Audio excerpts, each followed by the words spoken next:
है कि इस जन्म में हम लोगों को अपना परिचय जानने का एक परिवेश सृष्टि हुआ। इसमें हम लोगों का श्रद्धा है। हम लोग हमारा सचमुच परिचय जानने के लिए साधना में व्रत है, लीन है, और हमारा जो सत्य का रूप वही हमारा आनंद का उत्सव बन के रह गया। संसार का सुख दुख से बहुत कम का और रुचि है, लेकिन जो आंतरिक जो आनंद सदा हमको छाए हुए रहते हैं, इसके लिए इस देश को, इस समय को, इस भूमि को, इस गुरु को, आप सबको जिसका सहारा मिलते एक वातावरण बना, सभी प्रणाम का योग्य है। सभी को हम विनम्र प्रणाम करते हैं।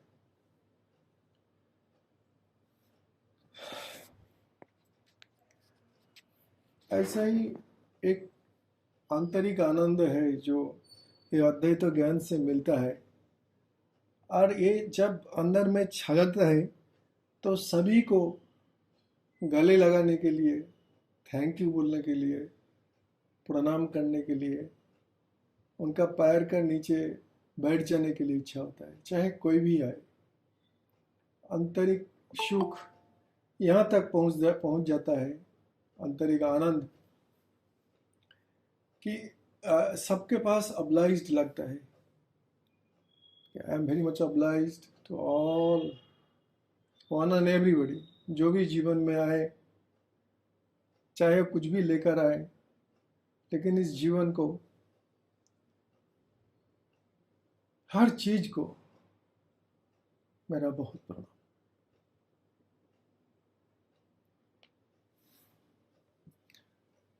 तो आज सत्संग का विषय तो जो कल शनिवार को आलोचना हुआ था उसमें नहीं जाएंगे। आज थोड़ा स्वाधीनता का ऊपर ही बताएंगे हम लोग। उसको थोड़ा सा विराट बहुत बड़ा चैप्टर है, क्योंकि परमात्मा का और एक नाम स्वाधीनता भी है। परमात्मा जिसको आत्मज्ञान हो गया वही सबसे स्वाधीन व्यक्ति है इस जगत में। सबसे स्वाधीन वही है जिसको एकत्व का ज्ञान हुआ, जिसको अपना परिचय मिला। क्योंकि अपना परिचय जो है श्याम प्रकाश है, ये किसी का ऊपर निर्भर नहीं करता है, ये अपने आप ही खिलता है, अपने आप ही व्यक्त है। जब उस दशा को प्राप्त होता है तब आदमी एक ढंग से स्वाधीन होता है, शव का अधीन होता है। अदरवाइज पराधीनता है। तो स्वाधीनता को अगर हम लोग बहुत सारे दिख से स्वाधीनता को देख पाएंगे। उसका एक दिख है, स्वाधीनता का मतलब है आराम से जो मिला, जो मिला आराम से,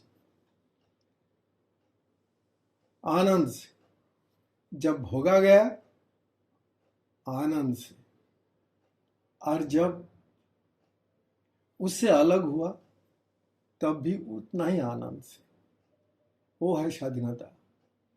स्वाधीनता ऐसा एक अवस्था है जिसमें इस जीवन में जो कुछ मिला, जो कुछ का अंदर रह गया, जीवन रहा, बढ़ा, और जब ये सब से विच्छेद हो जाएगा, हर अवस्था में आराम ही आराम, आनंद ही आनंद। वो है स्वाधीनता। जो आया आराम से आया, जो रह गया, जो भोगा आराम से, और जब जुदाई हुआ, चाहे वस्तु चला गया, शरीर चले गए, वो भी आनंद से। ये है स्वाधीन अवस्था। विषय तो आया, लेकिन हम विषय से जुड़े नहीं। विषय आने में विघ्न हुआ, फिर भी हम आनंदित रहा। बहुत अपेक्षा के बाद विषय आया, फिर भी अपेक्षा के नहीं, बहुत समय के बाद अगर विषय आया कोई प्रॉब्लम नहीं, और वही विषय जुदा हो गया, अलग हो गया हमसे, फिर भी कोई परवाह नहीं। ये जो मानसिक अवस्था है, ये स्वाधीन अवस्था है। अगर स्वाधीन ज्ञानपूर्ण जीवन मीन्स परम भोगपूर्ण जीवन, ऐसा ही भोग जिसका और एक नाम आनंद है, जो कभी रुकता ही नहीं, विषय पराधीन नहीं है। ये आनंद विषय, व्यक्ति, परिवेश पराधीन नहीं है। ये चित्त दशा कोई भी विषय का ऊपर डिपेंड नहीं करता है, वो है स्वाधीन चित्त दशा। तब देश क्या है, धर्म क्या है? ये बात सही है कि हम लोगों को ज्ञान प्राप्ति के लिए चाहे शरीर को, इस मन को, परमात्मा को भारत का धरती में जन्म देना पड़ा, क्योंकि यह संत का कभी अभाव ना रहा। इस आध्यात्मिक भूमि है ये देश, और ये जो रिलीजियन, हम लोगों का जो रिलीजियन है, ये भी एक एम्बियंस बनाया,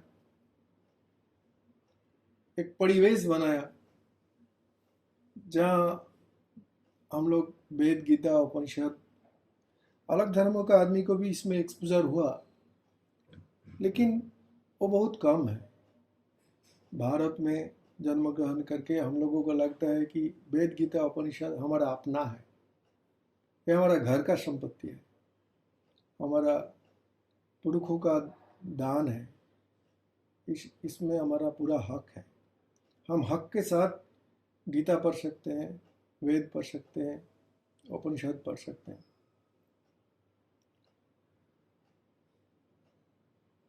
तो बंधन क्या था कि कहाँ से स्वाधीन हुआ?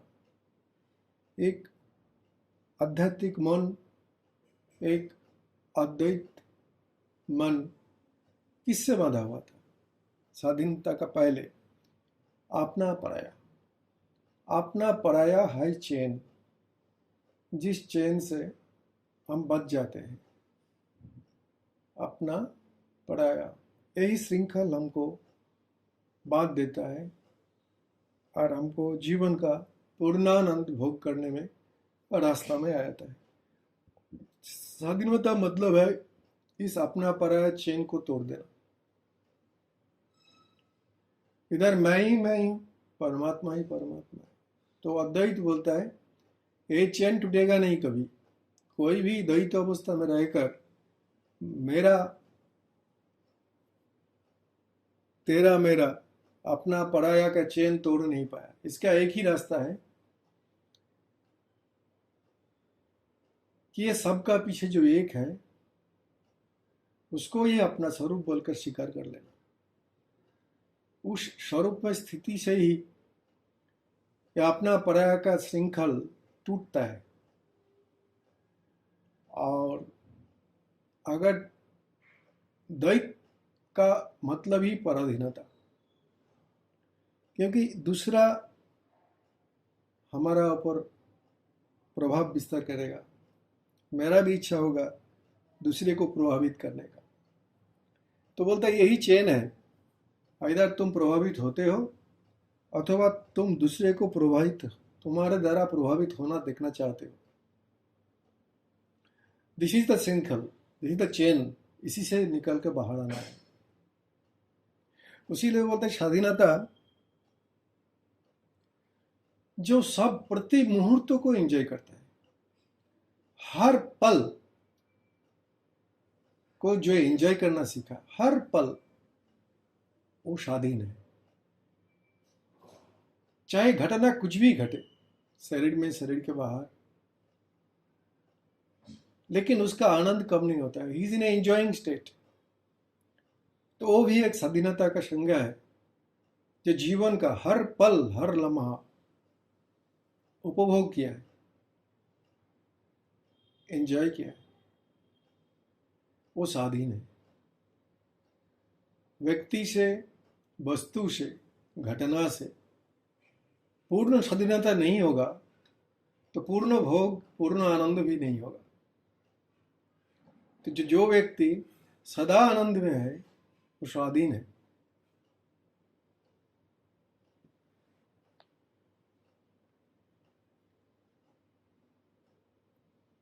और जो स्वाधीन है वही सामने वाले को तुरंत स्वाधीनता दे सकता है। स्वाधीन वही है जो दूसरों में भी स्वाधीनता को सम्मान करता है, दूसरों का स्वाधीनता का भी सम्मान करता है। अगर हम दूसरे का स्वाधीनता को सम्मान नहीं करते हैं तो दूसरा मैं होकर नहीं है, दूसरा होकर है। दूसरा अगर परमात्मा होकर है, दूसरा अगर मैं होकर है, तो दूसरे में भी हम उतना ही स्वाधीनता देखना चाहेंगे जितना स्वाधीनता हमको अच्छा लगता है। दूसरों में भी हम उतना ही आनंद देखना चाहते हैं जितना आनंद मैं एंजॉय कर रहा हूं, क्योंकि तब दूसरा दूसरा नहीं है। एक ही कंपन दोनों में संचारित हो गया। जो कंपन इसमें था उसी कंपन उसमें है, तब विभेद नहीं है। लेकिन अगर हम दूसरे को दूसरा करके रखेंगे तो उनका स्वाधीनता हम पूर्ण रूप से दे नहीं पाएंगे। ये स्वाभाविक है, यही अद्वैत का पेन है, यही द्वैत का पेन है, यही दुख है, और इस दुख से निवृत्ति चाहिए। तो जब इंडिपेंडेंस का बात करता है, वो ऐसा एक स्टेट है जो खुद तो आनंदित रहता है और जगत को भी आनंदमय पाता है, जगत को भी आनंदमय पाता है। सर्वम मधुरम मधुराधिपते, सब कुछ मधुर है। वर्षा भी मधुर, शीत भी मधुर, ग्रीष्म भी मधुर, सब कुछ मधुर, सब उसी का मैनिफेस्टेशन है। सामने कामी है, क्रोधी है, लोभी है, लेकिन सब में हम उसी का मैनिफेस्टेशन, उसी का प्रकाश देखते हैं। सबका पीछे उसी का प्रकाश, उसी का अलग हमारा शरीर तक, हमारा मन बुद्धि तक पहुंचता है। वो होता है स्वाधीन।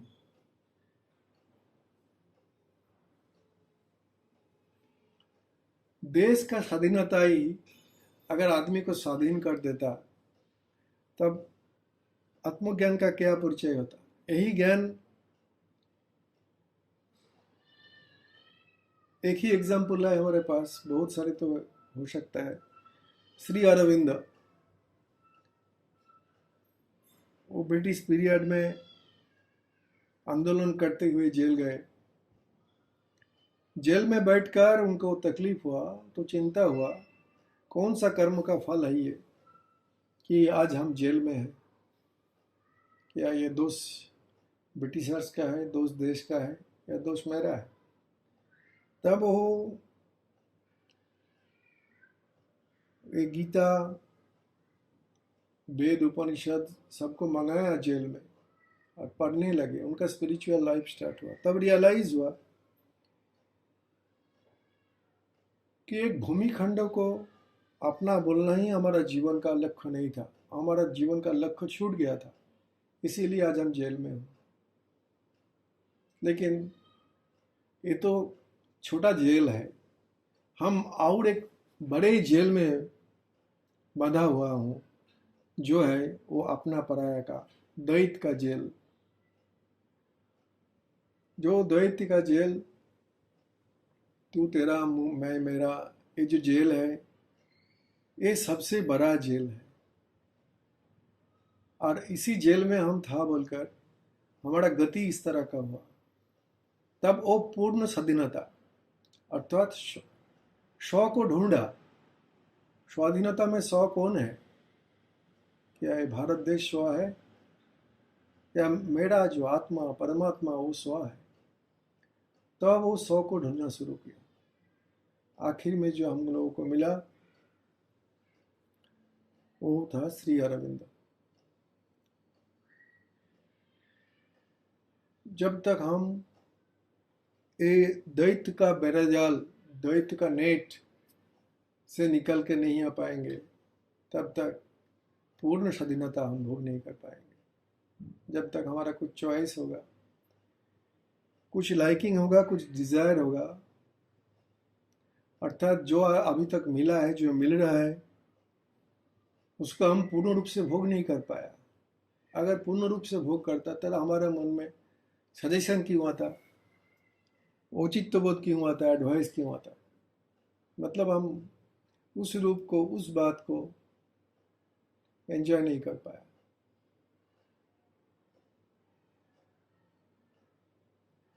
सामने वाला में एक व्यक्ति रूप में मिला, ईश्वर रूप में मिला नहीं।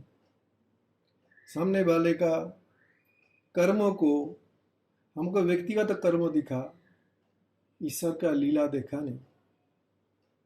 और वही ईश्वर का लीला नहीं देखने के लिए मैं पूर्णानंद अवस्था में नहीं था। जो भी हो रहा है ठीक हो रहा है, ये स्वाधीनता है, ये स्वाधीनता है।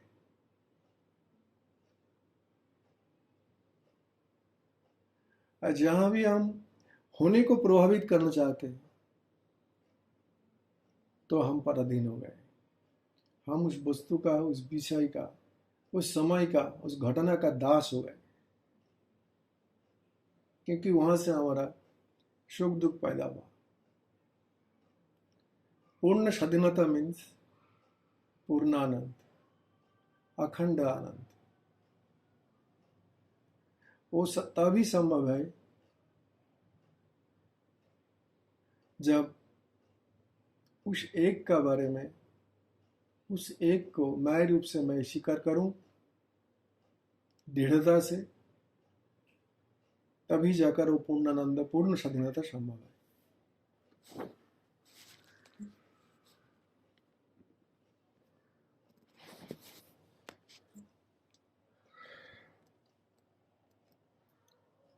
बोलते हैं और एक स्वाधीनता है हमारा जो 5 रिपु है, काम क्रोध लोभ मोह मात्सर्य, इससे स्वाधीनता भी स्वाधीनता।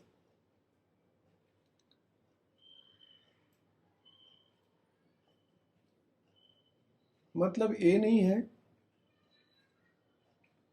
कि ये आए नहीं, ये तो प्राकृतिक रूप में सब में आएगा, लेकिन इसका आना, इसका रहना, इसका जाना, तीनों से हम अनटच्ड रहेंगे। ये आया, ये रहा, ये गया, मैं मेरा जगह में हूं। इससे स्वाधीन रहना, ये ना आना नहीं, इसको जय करना भी जरूरत नहीं है, लेकिन ये आना, आया, रहा और गया, लेकिन मैं मेरा आनंद में रहे। वही हम बोला, जब कुछ आता है, जब रहता है और जब चले जाता है, तीनों में अगर हमारा स्थिति एक ही जगह में है तो वो स्वाधीन है।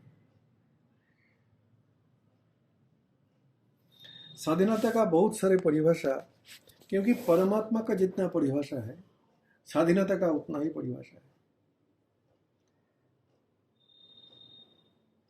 उसका उतना ही ढंग से बोला जा सकता है जिस ढंग से परमात्मा व्यक्तित हुआ। क्योंकि एकमात्र अपने को स्वरूप में परमात्मा जानना ही पूर्ण स्वाधीनता है।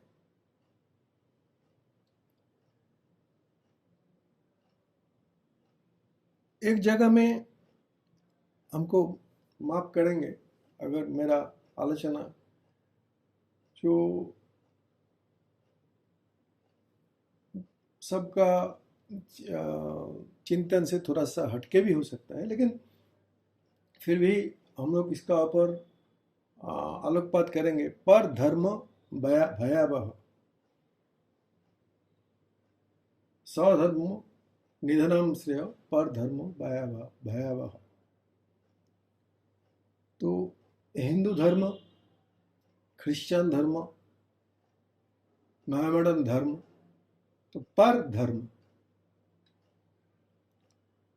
अर्थात जिस धर्म में पर एक शब्द है वो भयावह होगा।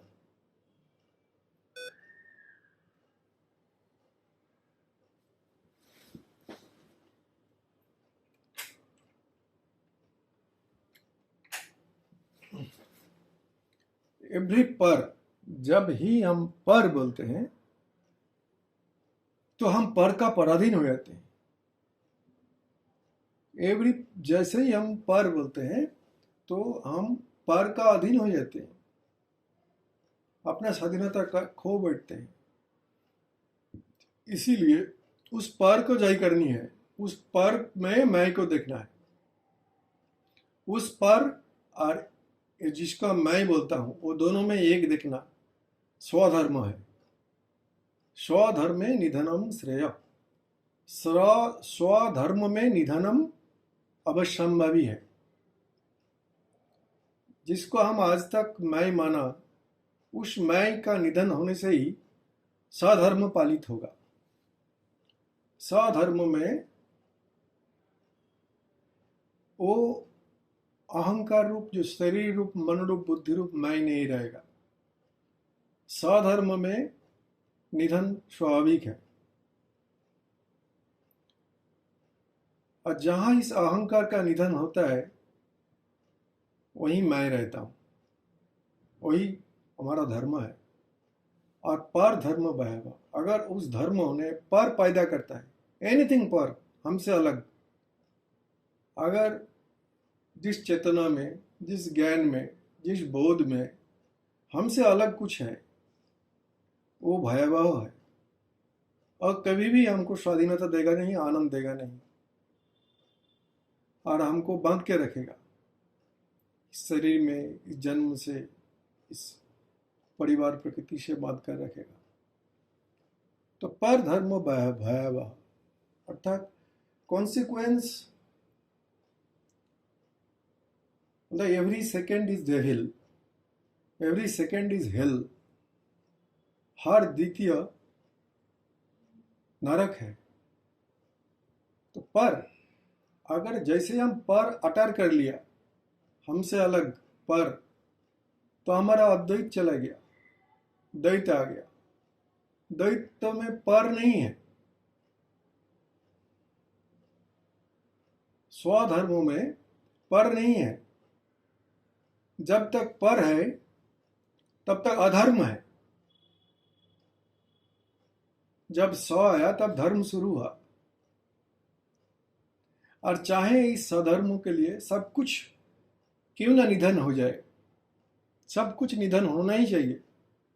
जो मेरा, जो मेरा नहीं, जो तू तेरा, ये सब निधन होगा, तब इस स्वधर्म का पालित होगा। अगर तेरा, तू, वो, उसका, ये सब जीवित है तब पर जीवित है। और तेरा, वो सब, यही हमारा जीवन को 84 लाख तक घुमाया। आज इस कालखंड में आकर हमारे लिए कोई पर नहीं है। हम ही आदि, अनादि, अनंत है। हम ही आदि है, हम ही अंत है, और हम ही अनादि है।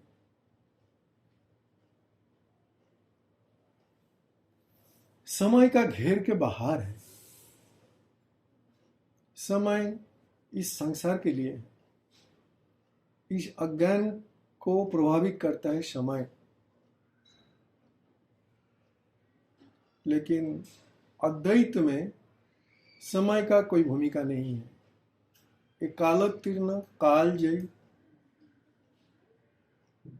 तत्व है, अद्वैत तत्व, जिसको हम मैं ही बोलकर स्वीकार कर लें। इसीलिए गीता उपनिषद बोलते हैं मैं अजन्मा हूं। जन्म मतलब एक समय, मृत्यु मतलब एक समय।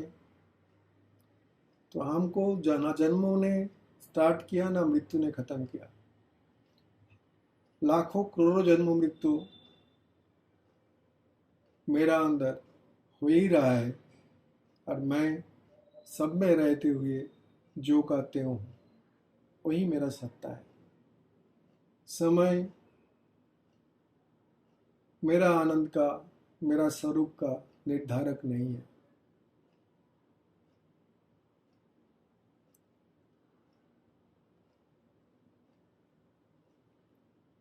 उसी को बोलता है स्वधर्मे निधनम श्रेय। इसका अगर स्थूल अर्थों भी लूं कि अपना धर्म पालन करना, अगर फिजिकली भी असुविधा होता है, फिर भी ये शरीर चला जाए लेकिन साधना ना जाए, गुरु वाक्यों में श्रद्धा ना जाए, चाहे जीवन चले जाए। गुरु वाक्यों में श्रद्धा एवं अद्वैत ज्ञान ही मृत्यु भय से हमको आजादी देगा। मृत्यु एक भय है, मान अपमान, लाभ क्षति, ये छोटा छोटा भय है, ये सब का बाप है मृत्यु है।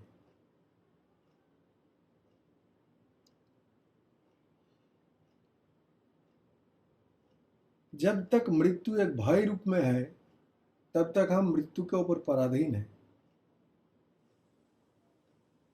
जब तक मृत्यु हमारा हो सकता है इतना हमारा जानकारी में है, तब तक मैं स्वाधीन नहीं हूं, तब तक हम मृत्यु का पराधीन है। हम उसको नहीं चाहेंगे आए, लेकिन पूर्णांग स्वाधीनता में, पूर्णांग आनंद में कोई बात नहीं, कोई आए कोई रहे कोई जाए, चाहे वो मृत्यु ही क्यों ना।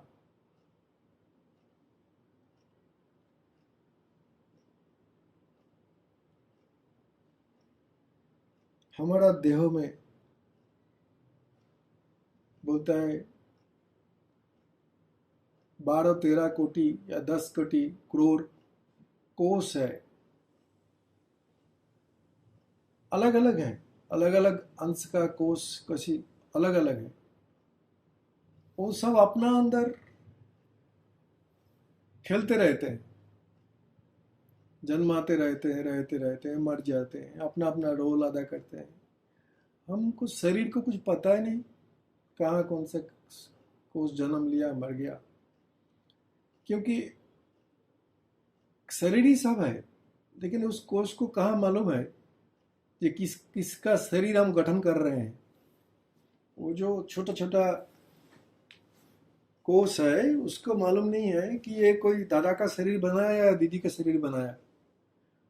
ऐसे ही अजस्त्र शरीर परमात्मा का अंदर विराजमान है। इसका आना रहना जाना जीवों का परम तत्व को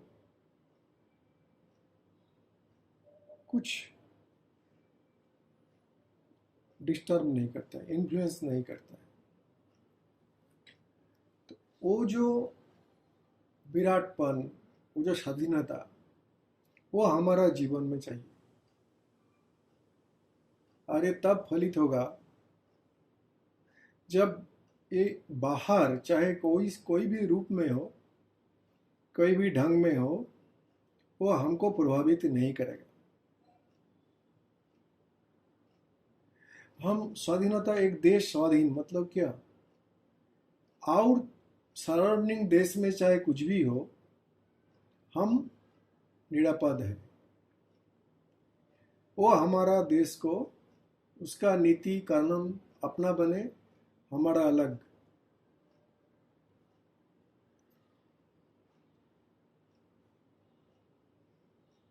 उनका नीति कानून से मैं चलूंगा नहीं, उसका देश का आईन कानून मेरे ऊपर लागू नहीं है। ऐसे ही संसार का कोई भी आईन कानून एक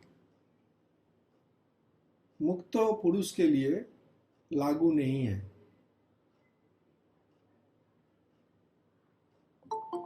एक मुक्त पुरुष ये सब का बहुत, ये सब से बहुत अलग रहता है।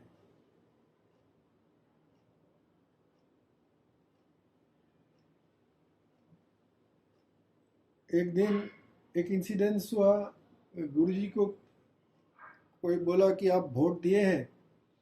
गुरुजी बोला वोट क्या है? बोला अरे आप भारत का नागरिक हो कि नहीं? बोला मैं तो नागरिक नहीं हूँ, I am not a citizen of any country.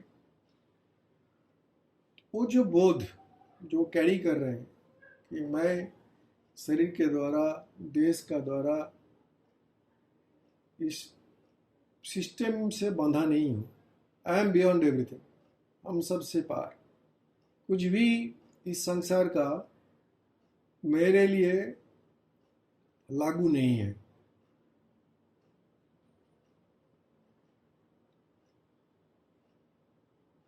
वो होता है साधक।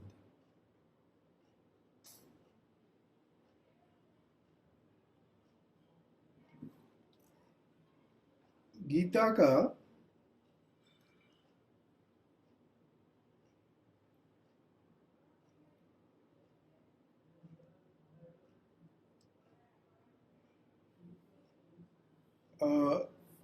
द्वितीय अध्याय का 38वां श्लोक है, सुख दुखे समय कृत्वा लाभा लाभौ जया जयो ततो युद्धाय युज्युष्व नैवं पापम वाप्नासी। अर्थात जय पराजय, लाभ क्षति, सुख दुखों को समान जानकर युद्ध के लिए प्रस्तुत हो, और ऐसे युद्ध करने से तुमको पाप लगेगा नहीं। चाहे जय हो या पराजय, चाहे लाभ हो या क्षति, चाहे सुख हो या दुख, ये जब तक समान नहीं होता है तब तक युद्ध करना पड़ेगा, साधना करना पड़ेगा, तब तक साधन का जरूरत है। और जब जय पराजय, लाभ क्षति और सुख दुख समान हो जाएगा, तब हम युद्ध जीत गए। तब जानना कि हम युद्ध जीत गए और लड़ने का जरूरत नहीं है। लेकिन जब तक ये सुख दुख, लाभ अलाभ, जय पराजय, ये सब हमारे लिए अलग अलग मान्यता रखता है, तब तक युद्ध जरूरी है। युद्ध सही ही जाएगा। युद्ध मतलब किसका विरुद्ध में युद्ध? माने ये अज्ञान के विरुद्ध युद्ध, मेरा देह भाव से लड़ाई, मैं देह हूँ, यही सबसे बड़ा अज्ञान है। और इसका विरुद्ध में लड़ाई चाहिए, युद्ध चाहिए। और इस युद्धों का फल, युद्ध से हम जयी हुआ कब मानेंगे? जब हमारा लाभ क्षति में, जय पराजय में और मान अपमान में हम एक रहे, एक जैसा रहे, हमारा अंदर कुछ विकार ना हो, तब मालूम होगा कि युद्ध जय हुआ है, अभी हम स्वाधीन हुए हैं। और जब तक ये अवस्था प्राप्त नहीं हुआ है, तब तक भगवान कृष्ण अर्जुन को बोल रहा है तुम लड़ो, लड़ना पड़ेगा, क्योंकि तुमको ये स्वाधीनता प्राप्त नहीं हुआ। अभी भी तुमको ये सब चीजें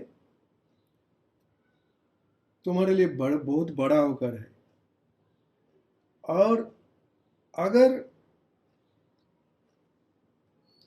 अगर कृष्ण बोल रहे हैं, अगर तुम्हारा उद्देश्य जय पराजय दोनों को एक भाव से लेना,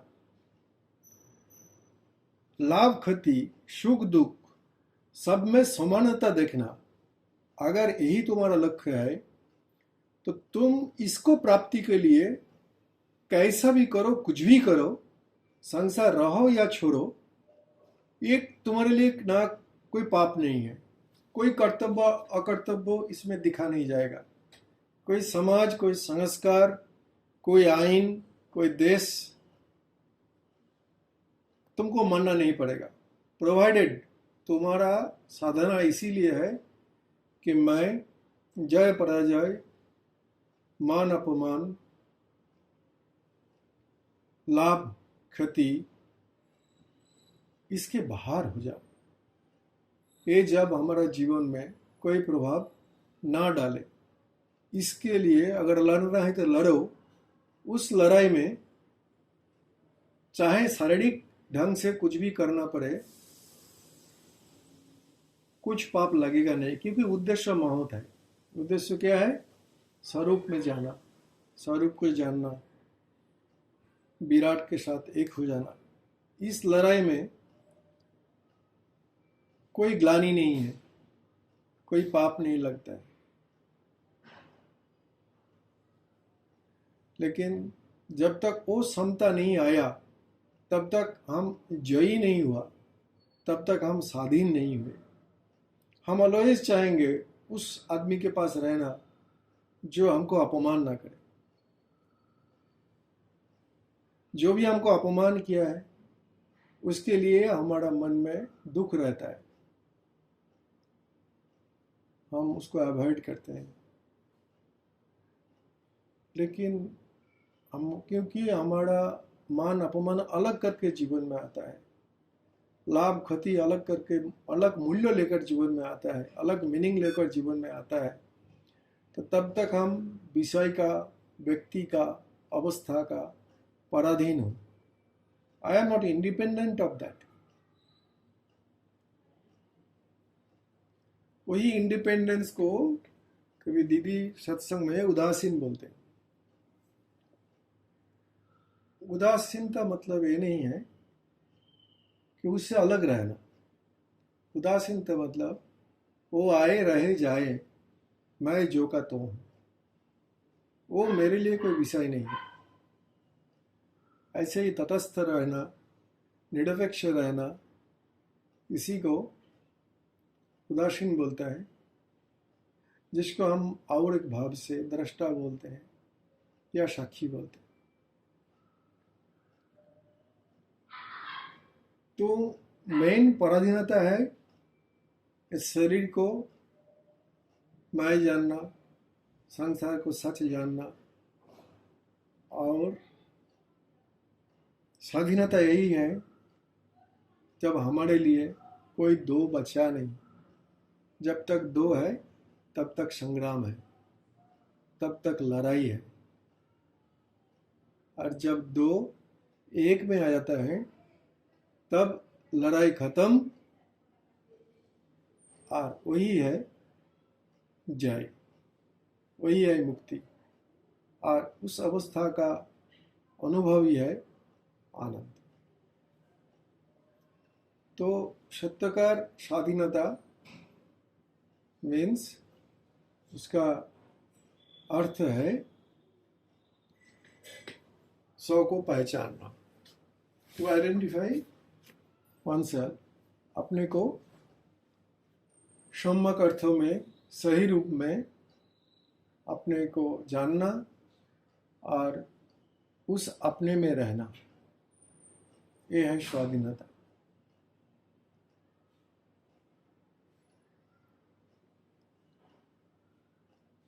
और ये अद्वैत ज्ञान हमको उस अवस्था में लाने के लिए क्षमता रखता है, प्रोवाइडेड हम उसमें श्रद्धा रखें,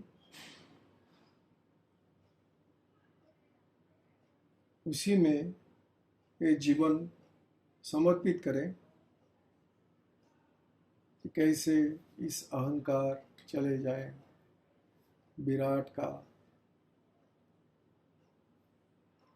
अनुभव आ जाए जीवन में। इसीलिए जीना, ऐसा एक मुखी होकर जीना, और चाहे सब अलग हो जाए कोई पाप नहीं है। कृष्ण बोलता है जी इस लड़ाई में अगर कोई अलग हो जाए, कोई बेटा, कोई बाप, कोई माँ, कोई परिवार, तुम्हारे लिए ये सब देखने की जरूरत नहीं है।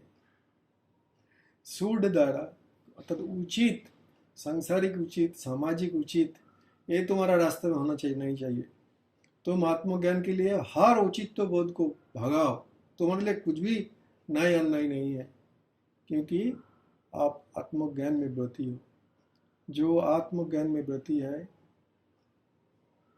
वो आखिर लड़ाई लड़ रहा है, और उस लड़ाई के लिए उसके लिए सब कुछ माफ है, कोई पाप नहीं है। आत्मज्ञान के लिए ऐसा नहीं है कि आत्मज्ञान यहाँ होकर है, यहाँ नहीं है, वन में है, जंगल में है, परिवार में है। आपको अपना परिचय पाना है, घर में पाओ, बाहर पाओ, जंगल में पाओ, कोई बात नहीं। लेकिन आपके लिए चले जाना या रहे जाना कोई बड़ा बात नहीं है, क्योंकि वो संग्राम जितना है, जिस संग्राम में मैं और से अलग हूँ और मेरे से अलग है, अभी भी दो विद्यमान है, तो लड़ाई जीता नहीं गया। तब हम स्वाधीन नहीं हुए। लड़ाई तब है जब कोई पर नहीं है, वही स्वधर्म है। स्वधर्म में कोई पर नहीं होता है।